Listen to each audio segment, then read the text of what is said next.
Bom, eu estou gravando esse vídeo para a disciplina de gerenciamento de projetos de tecnologia de informação e comunicação da pós de App Development da PUC, Paraná. Então, eu vou falar um pouco sobre o ciclo de desenvolvimento que é usado na empresa onde eu trabalho, né? Então, basicamente, o ciclo ele se resume no que? A gente faz o levantamento de requisitos, a gente define quais vão ser os sprints, então, o que a gente vai desenvolver em cada etapa, poderia chamar.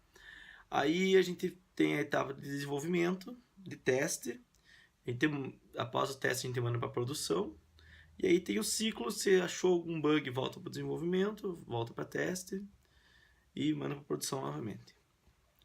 Então, como é que os requisitos são levantados? Então, normalmente os requisitos eles são levantados por meio de entrevista com os usuários. Então, nós fazemos uma reunião para entender bem qual que é a fundo, o que o usuário precisa. Caso ele tenha algum tipo de sistema que ele já utiliza que faça isso, que ele queira melhorar, ou ele tem alguma planilha no Excel que faz o que ele quer, para a gente poder entender bem certinho o que ele precisa, ou até mesmo um desenho que ele fez, imaginando, a gente pega tudo isso para ilustrar bem como é que é a funcionalidade que ele precisa, né? Aí, como é que a gente estima o tempo? Então, na verdade, a partir dessas funcionalidades, o tempo a gente estima a partir com base no histórico e experiência de projetos passados que a gente já desenvolveu. Então, tipo, quando é alguma coisa que a gente nunca desenvolveu, tipo uma funcionalidade, alguma coisa que nunca foi feita por ninguém da equipe, daí fica um pouco mais complicado de estimar, né? Então, por isso que sempre a gente joga uma margem de segurança no tempo, né, para possíveis problemas, né?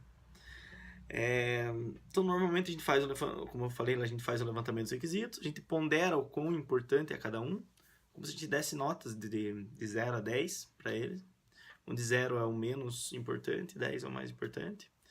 E é a partir dessa análise de importância, por exemplo, eu tenho essa funcionalidade que é pré-requisito de outras 3, então eu sei que eu vou ter que jogar, mesmo que ela não seja tão importante, eu vou ter que jogar ela para fazer ela antes. Então daí a gente monta o nosso ciclo de sprints inicial. Não quer dizer que não vai mudar. Por exemplo, na primeira semana nós vamos fazer isso, segunda semana nós vamos fazer isso, terceira isso. Mas não quer dizer, pode ser que esse sprint mude a partir do que a gente for conversando com o cliente a partir das entregas, né? Como critério de qualidade que a gente adota, na verdade a gente faz uma análise do número de bugs, né, que foram reportados. Então, o software está bom quando o usuário está utilizando e não está mais tendo nenhum tipo de bug. Quanto tempo que dura a nossa sprint?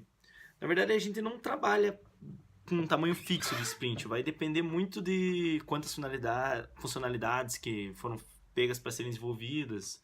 Aí vai depender muito do... Não tem uma sprint fixa mesmo. E, por exemplo, quando chega bugs, ela já entra com prioridade máxima. Então, foi reportado um bug, ela entra no começo da sprint. O que você está fazendo, você para, vai lá, resolve o bug, testa, manda para produção novamente. Porque como esse software está em produção, normalmente não pode demorar muito para resolver. E é basicamente isso, o ciclo de desenvolvimento que eu utilizo na minha empresa. É uma empresa pequena, então pra gente funciona muito bem. A parte de estimar tempo, já estamos com a experiência, você vai melhorando muito. Então a gente já sabe bem, está conseguindo acertar bem o tempo que demora para desenvolver tal projeto. E é basicamente isso. E a gente não utiliza mesmo uma sprint fixa, porque como uma empresa pequena, a gente consegue se adequar rapidamente. Tipo, nós estamos precisando disso aqui, entrou uma funcionalidade nova, a gente consegue rapidamente ter uma reuniãozinha ali, rapidinho, já arrumou a sprint, cada um já sabe o que vai fazer. Então não tem muito problema. E é isso.